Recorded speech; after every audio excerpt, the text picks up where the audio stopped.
Happy Monday, the 7th of July, 2025. Welcome back to Fog Wrestling. We're going 30 years into the past. We are reviewing WWF Raw, 3rd of July, 1995. So, yeah, recently I reviewed the Premier Raw edition.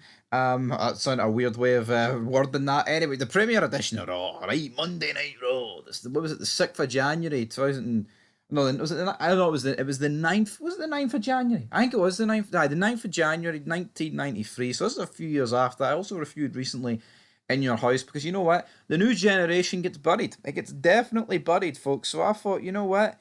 I'll go on Netflix and review another edition of Raw or a pay-per-view from that era. So if you want to see any other new generation pay-per-views reacted, reviewed here on this channel, leave your thoughts down below and we'll get around to it at some point. But yeah, it's about a 46-minute Raw here.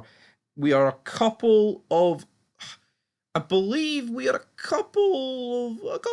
we're about 2 months away for the Monday Night Wars beginning at this stage. So Nitro doesn't exist. This is just solely Raw competing, well, against itself at the end of the day. So let's dive into it. We begin the showdown, and then now a down, and then now a down, and now.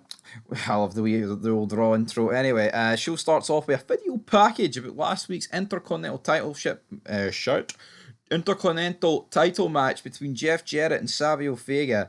Then we saw a bit of a confrontation between Jeff Jarrett and Shawn Michaels, so that's what that's leading to. Our hosts tonight in the Whitey McCloskey Centre in Danville, Pennsylvania, are Vince McMahon and Jerry the King Lawler, who is sporting a bottle of mouthwash, because guess what? A few weeks ago, Bret Hart stuck his big toe in Jerry the King Lawler's mouth. Of course, it was the Kiss My Foot match, and what they're going for here, they're really selling the fact that Jerry the King Lawler's had bad breath ever since it, because Bret Hart's feet are rank rotten. So yeah, that's a great image there to kick off the show. Damn it! We then got dueling promos between Sid and Bam Bam Bigelow, because guess what? That's the main event later on tonight. Yeah, not the biggest fan of Sid, not the biggest fan of Bam Bam Bigelow, but fuck me, I know Sid versus Bam Bam Bigelow is better than anything you get in 2025, so 30 years ago gets a big tick for me. Also for tonight, we get Waylon Mercy's Raw debut. King's putting over, will he be showing? That's more than McMahon. He's like, McMahon, will he be showing any mercy for his victims tonight? So who knows? And then Lawler's like, yes, and I also take us to my personal dentist, Dr. Isaac Yankem. McMahon's like, Yankem. No, it's Yankem. Yankem. Yankem. Yeah. Anyway, we kick off with the first match. It's 1, 2, 3 Kid versus Mike Bell. Bell sporting this really shite red and white singlet. Absolute crap. Throughout the match, Vince makes fun of Lawler's breath. They talk about the fact that, Kid's had a few injuries, but he manages to hit the spinning heel kick, and then they used the Oklahoma roll for the victory. 3 minutes this match went. Decent match. Good seeing X-Pac, but Mike Bell not going to sit and say he's a fucking rock star. He's definitely not. We then cut to Todd Pettingill, hypes up the In Your House report. He's like, the first 10 Lumberjacks are also announced. Sid has picked IRS, Kama, Jacob, Ellie Blue, and Mabel. Diesel's picked Adam Bomb, Razor Ramon, Savio Vega, and the Smoking Guns. Apparently, there's going to be another 20 that will be named. So, I tell you what, good start to Raw, and I think King's even got better, right? We got the music video for the first time ever of Jeff Jarrett singing "With My Baby Tonight." What a tune this is for Jeff Jarrett. That's not being sincere or ripping the piss at it. Honestly, go check that tune out. It obviously becomes his theme song, but the music video here, this was good. I mean, it's a different era, right? Do I prefer Jericho singing Fozzy and John Cena rapping? Of course I do, right? Do I prefer Saliva and those types of bands? Middle. Yes, but I can still appreciate this, and this was good for Jeff Jarrett, so I have no real complaints.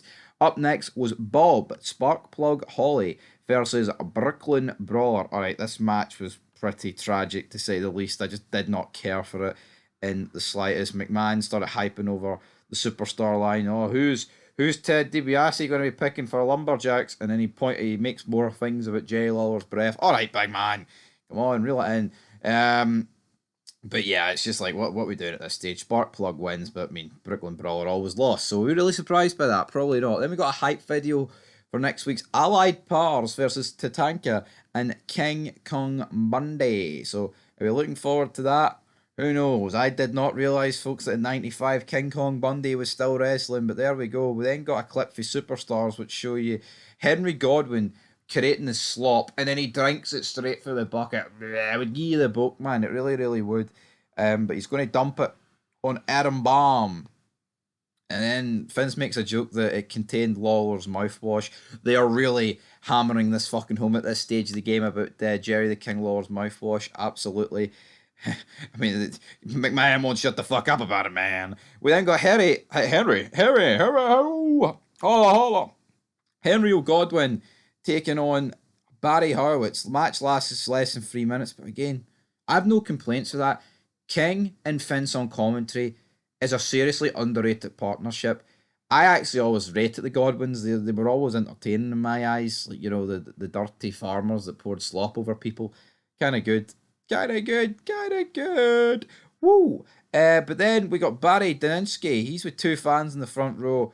While this was going on, you just had fucking King burying this guy. He's like, look at these two guys, this woman and this man beside Barry McMahon. They want nothing to fucking do with him. I was like, yeah, it's kind of funny. Sid then comes down for his match. Godwin's at ringside. Nod. Ted DiBiase like nods at Godwin as he smiles. So we're saying like, what the hell? Vince is like, God damn it, he's disorientated, man. Because Godwin and Thingy get into it. It's like, holy shit. But then it's Sid versus Bam Bam Bigelow. So yeah, this was a really good match. I thought this was done correctly, but Sid wins in the end after 5 minutes 42. Two big guys going at it.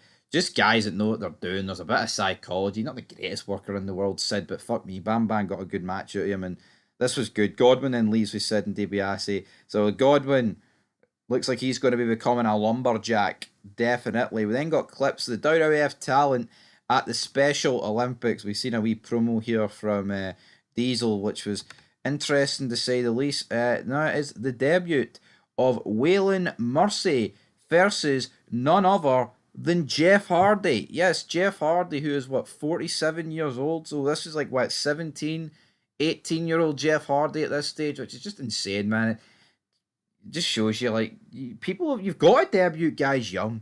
I mean, maybe 17's a bit young, but fuck me, man. You need to be trying to look for the next star in 2025 as soon as possible instead of giving guys that have been on the indies for 20 years in their early 40s. It's tragic, but yeah, it's always good seeing Jeff Hardy. Yeah, this isn't the Jeff Hardy that we all know to love and grow up and love, but yeah, getting his licks in. Like to see it. Waylon Mercy batters him though and wins after using a sleeper hold, so that was quite good. Lawler actually blamed a couple of guys for his loss. Who was it? Hakishi and Shinsha, which is kind of funny, but yeah, Jeff Hardy, 17 years of age, insane. We then cut to the doctor's, not the doctor's, the dentist's waiting room. He's like, he starts talking to the kids. You gotta open your mouth, kiddos. He's gotta take your teeth out. This guy walks out, blood gushing at the mouth.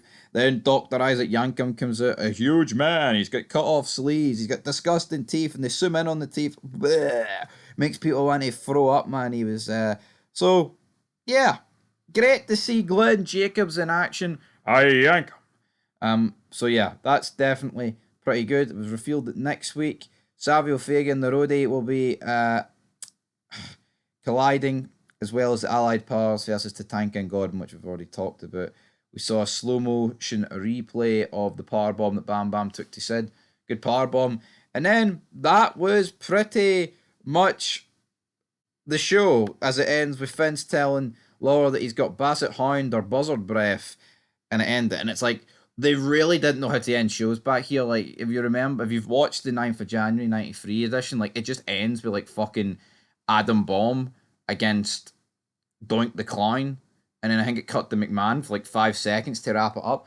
And this is the same here. It's like, the show ends with McMahon telling Jerry Lawler that he's got Hound Breath.